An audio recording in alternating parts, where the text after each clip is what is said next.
dans un réflexe classique décrit par Howard Baker à propos d'autres stigmates et des postures minoritaires, de se parer des attributs de l'engagement désintéressé, de nobles principes d'une idéologie bien déterminée ou d'une opportune soif d'aventure. Des mercenaires recrutés par les forces du président ivoirien. Laurent Gbagbo, interrogé sur leur motivation, illustre bien cette caractéristique. Tel mercenaire sud-africain déclare que la Côte d'Ivoire est peut-être un nouveau départ pour les mercenaires. Pour une fois, on ne peut pas nous accuser de faire un coup tordu. Ici, nous nous battons pour sauver un président démocratiquement élu. La Côte d'Ivoire était le modèle économique de l'Afrique francophone. Nous voulons la remettre sur les rails. Le défi est énorme pour nous. Fin de citation.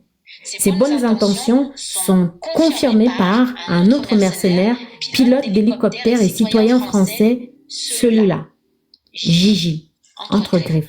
Le soldat de fortune n'hésite pas à soutenir carrément qu'il, je cite, se bat pour des générations futures, entre griffes.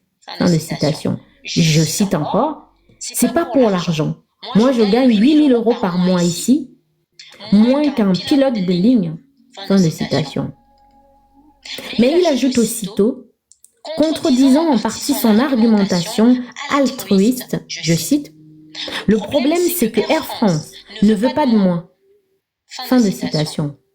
Lorsque le journaliste lui oppose la réalité des, je cite, dommages collatéraux, fin de citation, simple village, non, collatéraux, les civils Dja, lors des raids mercenaires opérés par hélicoptère contre les simples villages, il répond « C'est le prix à payer pour sauver la démocratie.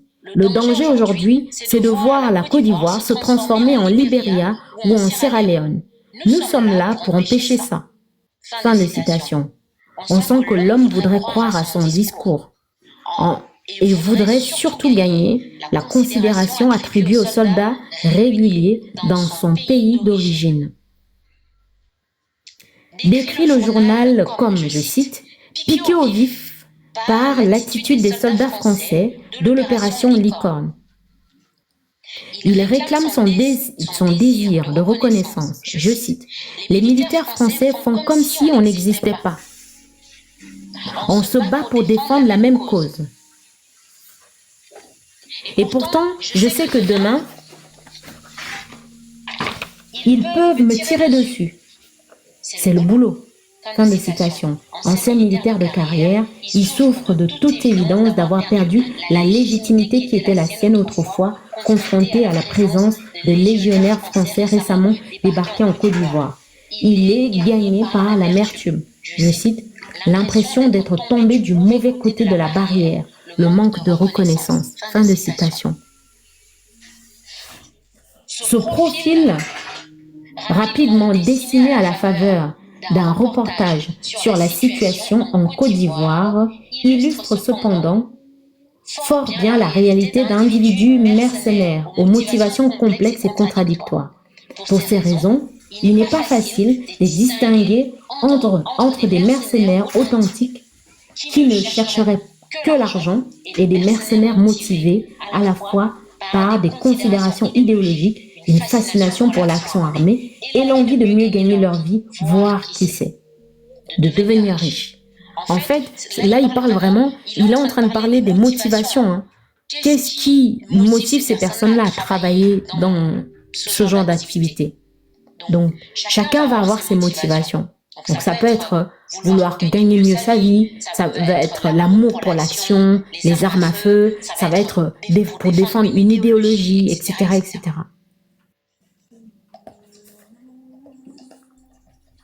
Il n'est d'ailleurs pas certain que le pur mercenaire existe vraiment, tant est probable le devenir du combattant privé. J'ai l'impression d'avoir sauté, oui, devenir du combattant privé, qui fait rarement fortune mais prend des risques considérables. L'argent ne peut pas être la seule motivation pour le chien de guerre, au moins à ses débuts. Il est aussi un aventurier, une manière d'opportuniste, voire un inadapté social, incapable de trouver sa place dans la société où il vit. Ça lui donne l'impression d'avoir accompli quelque chose, quoi. D'être enfin quelqu'un. Il a soif d'action. Il veut prouver à lui-même et aux autres qu'il est quelqu'un, qu'il a du courage, etc. Donc, franchement, j'ai l'impression qu'ils vont recruter, ce sont des gens psychologiquement instables. Et ce n'est pas une impression, parce que faire ça, il faut être dérangé dans la tête.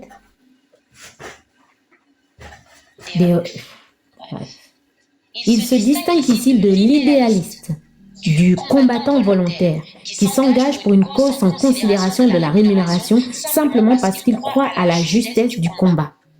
Donc ça n'a rien à voir avec ceux qui, par exemple, si leur pays est en guerre, ils s'engagent, ou alors pour aller aider tel ou tel peuple, ils s'engagent de façon volontaire pour aller soutenir une cause. Ça n'a rien à voir.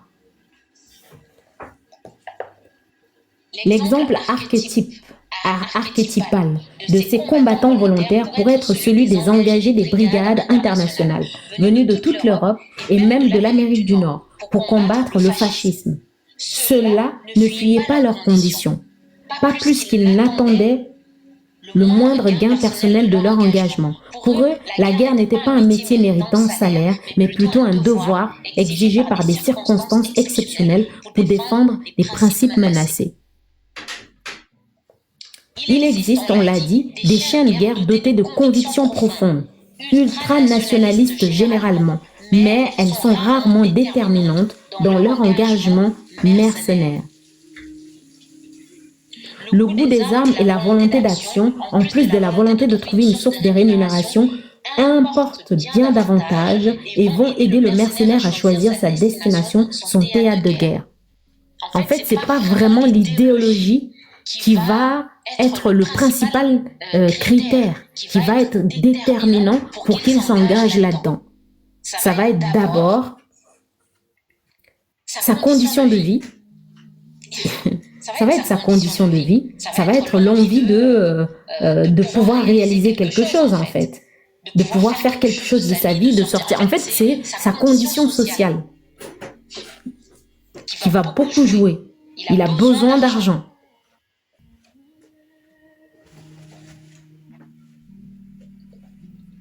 La relation est inversée. Le mercenaire cherche d'abord l'occasion qui lui permettra, là on parle des chiens de guerre. Maintenant, en ce qui concerne, la relation est inversée. Le mercenaire cherche d'abord l'occasion qui lui permettra de gagner sa vie et de goûter au combat. Gagner sa vie et goûter au combat. Ensuite seulement, il s'efforcera de trouver à son engagement une motivation morale compatible avec sa vision du monde. Comme trouver des raisons, d'essayer de justifier ce qu'il fait, pour avoir bonne conscience, quoi. Se dire, bon, je fais ça pour une bonne cause. Les brigadistes, de leur côté, s'investissent pour ainsi dire à contre-cœur, parce que leur volonté de défendre les principes qui les animent est plus forte que leur goût des armes et de la violence.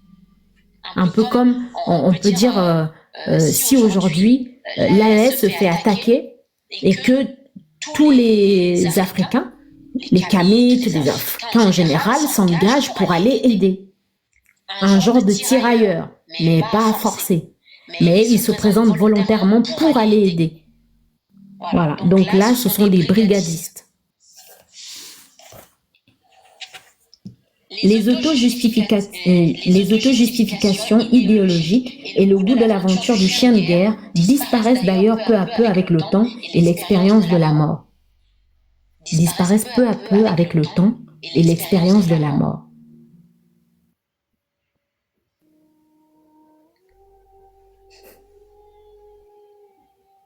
Chaque jour qui passe fait le mercenaire plus dépendant de son nouveau destin. Il n'a bientôt plus à vendre. Il n'a bientôt plus à vendre pour assurer sa survie que son savoir-faire en matière de guerre privée. Donc l'expérience. Il gagne en expérience. Donc il n'est plus là, il n'y a plus vraiment cette motivation qu'il pouvait avoir au départ. Il le fait parce qu'il sait le faire. Les clients des mercenaires comprennent fort peu de gouvernements démocratiques, sinon par services secrets interposés. Les clients des mercenaires comprennent fort peu de gouvernements démocratiques. Bon, on va essayer de nous vendre que les pays démocratiques sont des pays occidentaux. Donc,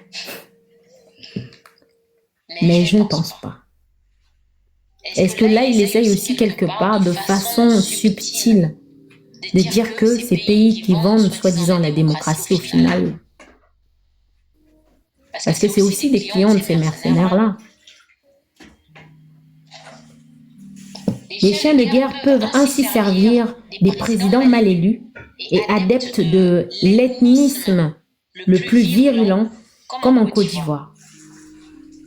Donc, ce qu'il appelle l'ethnisme, il en avait parlé dans ce livre-là. C'est ce système en fait que la France a installé, il en parle dedans. Ce système qu'ils ont installé en montant les ethnies les unes contre les autres. C'est-à-dire que on va effrayer, il y a un parti au pouvoir. Le parti au pouvoir appartient à telle ethnie. Et donc, on va dire aux populations, si vous, parce que c'est un phénomène qui est vraiment courant, je peux prendre le cas du Gabon, qui va être très fréquent, où on va dire, si un tel vient au pouvoir, c'est telle ethnie qui vient au pouvoir, et du coup, on va effrayer les gens, les maintenir dans cette peur de voir monter au pouvoir telle ou telle ethnie, associer ça en fait aux élections. Les ethnies, ça va être plus une guerre ethnique que choisir quelqu'un qui est là pour les intérêts de tout le peuple. Parce que au final, vous êtes vous êtes une nation vous êtes censé être une nation. Mais ils vont mettre l'ethnie en avant. Et même le parti au pouvoir peut jouer avec ça. Dire, si moi je quitte le pouvoir, celui qui va arriver, il est de telle ethnie, il n'aime pas, par exemple, telle ou telle ethnie, il n'aime pas, voilà. Ils vont jouer avec ça. Un peu comme ce que la France peut faire avec l'extrême droite. Oui, s'ils viennent au pouvoir, ils vont faire ci, ils vont faire ça, et donc les gens vont vivre dans la peur, ils vont aller voter tous ceux qui se présentent face au Front National. Et donc, c'est exactement le même système qu'ils vont employer dans les colonies pour maintenir certains au pouvoir. Et c'est ce qu'il a nommé l'ethnisme.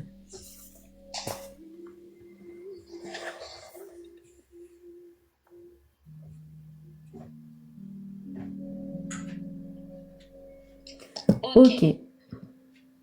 Donc, les chiens de guerre peuvent ainsi servir des présidents mal élus et adeptes de l'ethnisme le plus virulent, comme en Côte d'Ivoire, aux côtés d'un président qui n'hésite pas à affirmer son pouvoir en recourant au meurtre de ses opposants. On trouve des dizaines de citoyens français, sud-américains ou encore ukrainiens qui encadrent l'armée loyaliste complètement désorganisée.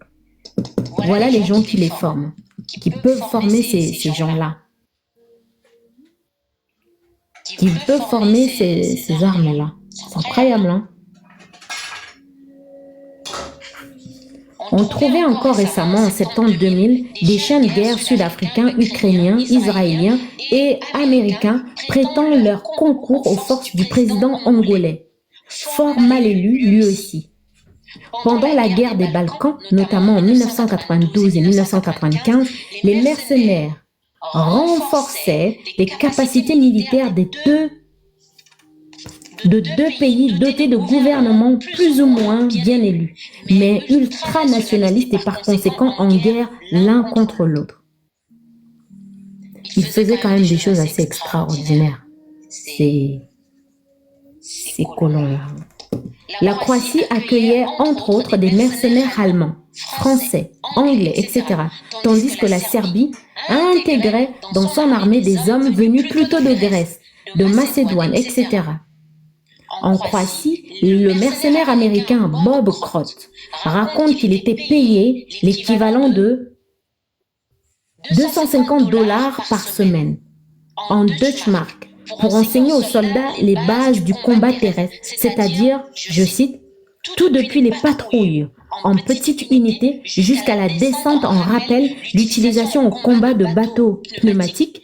Nous faisions tout ce qui allait du combat d'homme à homme à l'utilisation de mines dans la guerre, des patrouilles de longue distance, les missions de reconnaissance, les communications et la lecture de cartes. C'était comme une école de rangers, sans le manque de nourriture et le stress. Non mais... Quelques mois plus tard, c'est dans les rangs de l'Armée de libération nationale du Kosovo, ANL, que l'on retrouve la trace de chiens de guerre. Ils sont 12 anciens soldats britanniques à combattre les forces macédoniennes dans la région de Kumanovo, aux côtés d'au moins 2 mercenaires hollandais et un Allemand. Aucun d'entre eux n'est d'origine albanaise, mais ils ont déjà pris part aux combats de guerre de Croatie, de Bosnie et du Kosovo.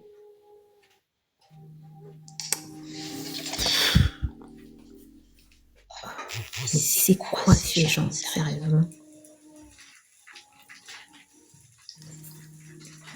Les autorités macédoniennes accusent l'Union européenne et les États-Unis d'encourager l'ANL, ils ont appelé la Libération nationale du Kosovo, et de ne rien entreprendre pour empêcher l'engagement de mercenaires européens dans ses rangs. L'Union européenne voit, sait, mais ne fait rien. Le gouvernement de Macédoine a du coup recouru à des soldats privés venus de Serbie et de Bulgarie et emploie des Ukrainiens pour piloter des hélicoptères de combat achetés à ce pays. Donc comme en face, eux, ils font recours aux mercenaires, et bien eux, ils vont faire pareil. En fait, les mercenaires se préoccupent peu de la nature des régimes pour lesquels ils interviennent. Ils s'en foutent que ça soit le pire des salopards, que ça soit je ne sais trop qui, ils n'en ont rien à faire. Ils sont engagés, ils viennent, ils font ce qu'ils ont à faire.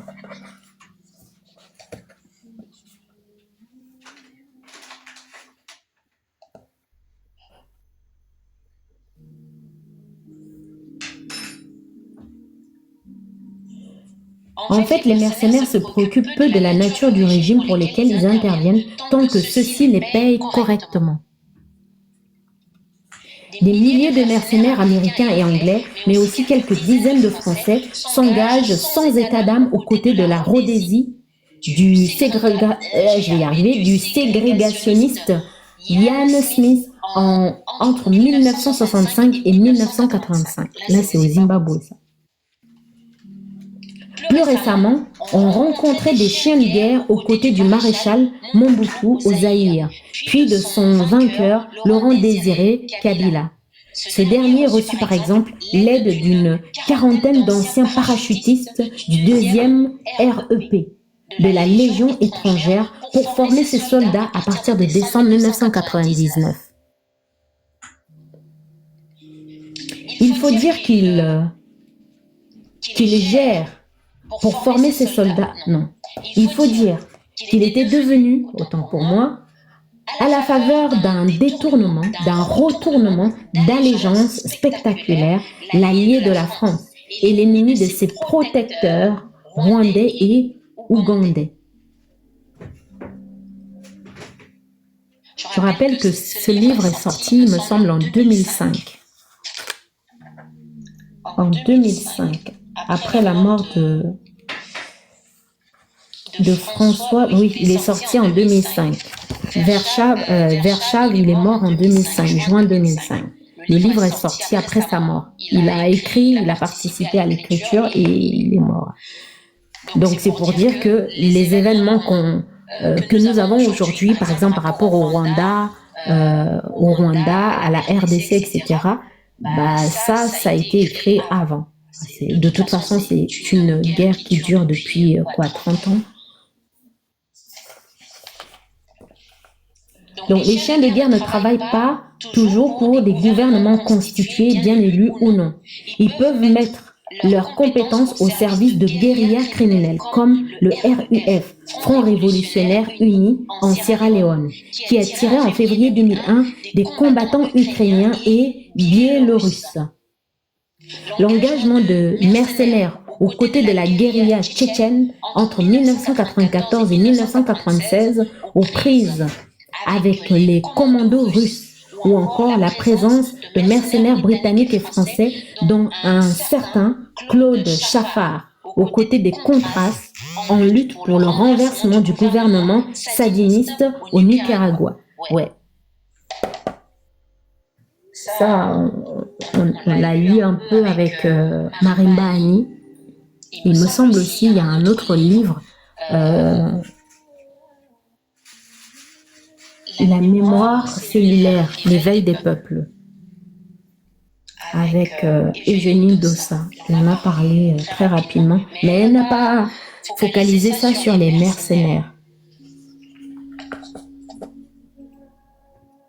Donc, aux côtés des Contras en lutte pour le renversement du gouvernement sandiniste au Nicaragua pendant les années 1980, témoigne de cette multiplicité d'engagements caractéristiques du mercenariat des chiens de guerre. Il en est... Je vais arriver, il faut que je boive. Il en est même qui trouvent à s'employer auprès des cartels de la poudre, je ne vais pas dire le mot, qui s'engagent auprès des cartels de la poudre, comme ces Israéliens qui forment les pragmatiseurs de cartels colombiens ou défendent les narcotrafics boliviens au début des années 1980. Là, on vous parle du gang de Moïse, je ne sais pas comment Misty les a appelés. Donc, ils vont travailler auprès des cartels de la poudre. Ils vont former des pragmatiseurs des cartels colombiens ou défendre les narcotrafics boliviens. En fait, en gros, ils vont former dans le domaine des trafiquants. Là. Ils vont former les gens. Ils vont les former, ils vont travailler avec eux et donc former à déjà les autres parce qu'il y a beaucoup de rivalité là-dedans, c'est plein de gangs. Et donc, dans cette rivalité-là, ils vont former des spécialistes qui vont aller déjà les adversaires, etc., etc. Voilà. Donc, ils sont recrutés pour ça, pour aller former.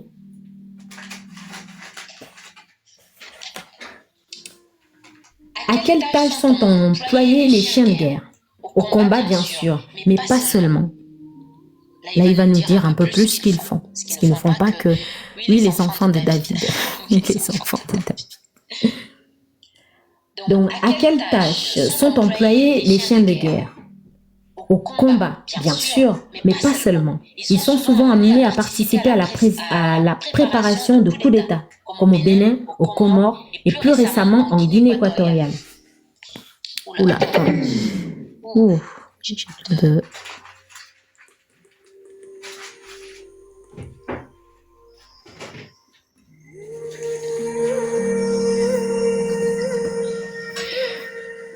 Et plus récemment en Guinée équatoriale, le 18 juin 2002, un avion transportant 12 mercenaires français, partis de Paris quelques heures plus tôt, en route pour Madagascar, effectue une escale technique à l'aéroport de Dar es Salaam. Au moment de décoller, il est retenu en Tanzanie, à la demande des autorités françaises. Les autorités tanzaniennes auraient exigé en vain un document autorisant l'appareil à atterrir à Madagascar, ou les visas autorisant les 12 hommes à s'y rendre. L'avion est renvoyé en France, mais dérouté sur Lyon au lieu du Bourget, pour éviter les journalistes.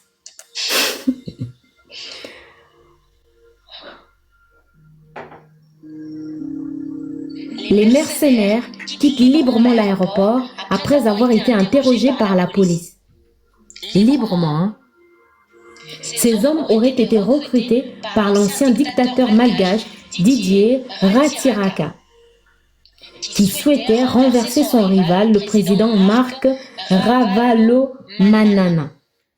l'infraction n'ayant pas été commise, ils ne sont pas inquiétés, ce qui est plutôt surprenant et suggère une certaine complaisance des autorités françaises dans le cadre d'un conflit feutré entre réseaux franco-africains. Le coup d'arrêt à cette expédition a été présenté par le ministre des Affaires étrangères, Dominique de Villepin, comme un message, c'est-à-dire la fin provisoire de certaines méthodes, comme le recours aux chiens de guerre. Les mercenaires peuvent aussi servir à cela, même si c'est à leur insu.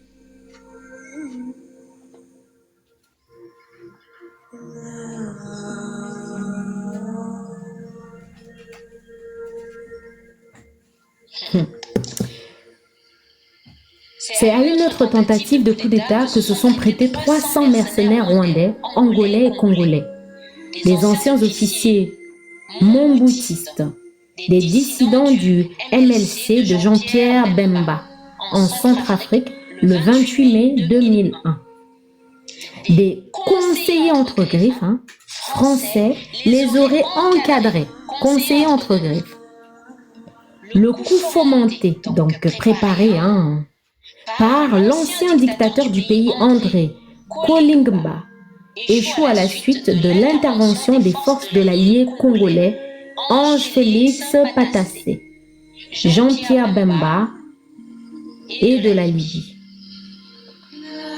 L'Afrique fournit désormais une grande partie des effectifs mercenaires.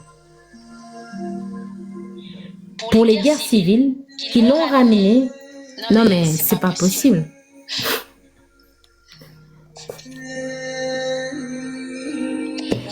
En fait, là, vous voyez comment la chose est importée, comment nous, en retour, on s'approprie la chose. C'est exactement comme ça avec la pratique de l'esclavage.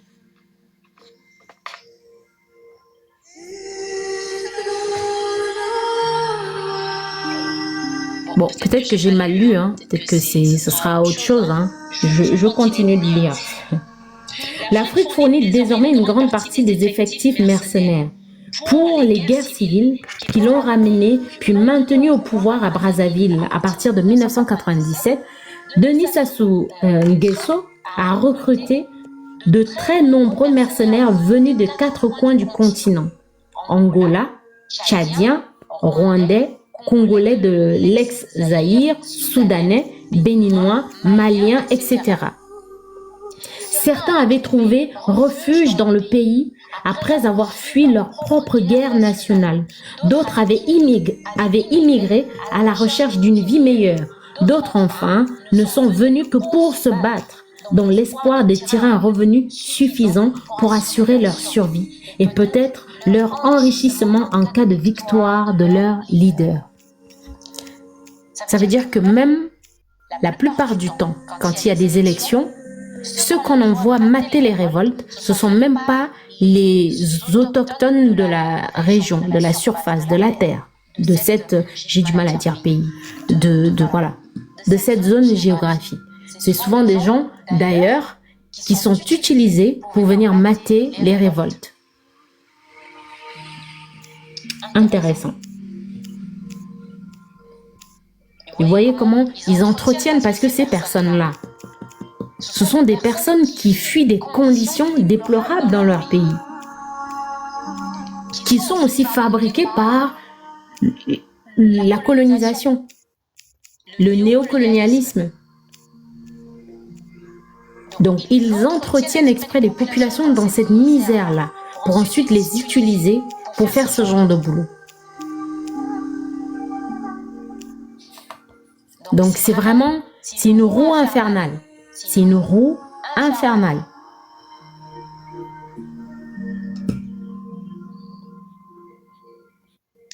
L'Afrique de l'Ouest est également touchée massivement par le phénomène, à la suite de l'embrasement du Libéria et de la Sierra Leone, puis de la Côte d'Ivoire, mais aussi de conflits plus anciens, comme en Casamance. Si l'on en croit le président du Sénégal, Abdoulaye Wade, il y aurait près de 10 000 mercenaires dans la sous-région du continent qui comprend son pays. La Guinée-Bissau, la Gambie, la Sierra Leone, le Libéria et la Guinée. Il évoque, je cite, des gens qui n'appartiennent pas à un pays déterminé, qui ne sont pas des soldats réguliers, qui sont armés et se promènent, commettent des forfaits dans nos pays. Vous voyez comment eux, les colons, ils faisaient ça chez eux? Comment ensuite c'est déplacé et ça devient une pratique africaine. Voilà. Après on dira oui, non, on a toujours été des mercenaires, on sait toujours, voilà. Vous voyez comment ils arrivent à importer ou même à exporter, parce que c'est de chez eux à chez nous, ils arrivent à exporter leur façon de faire. C'est exactement comme ça. Après, nous, on prend et ça devient une norme. Et limite, on va même se battre pour maintenir ça. Parce que c'est génial.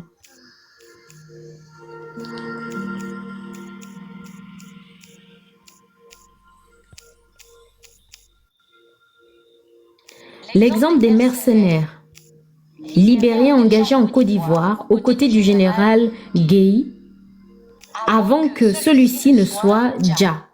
Il illustre très bien les propos du président sénégalais.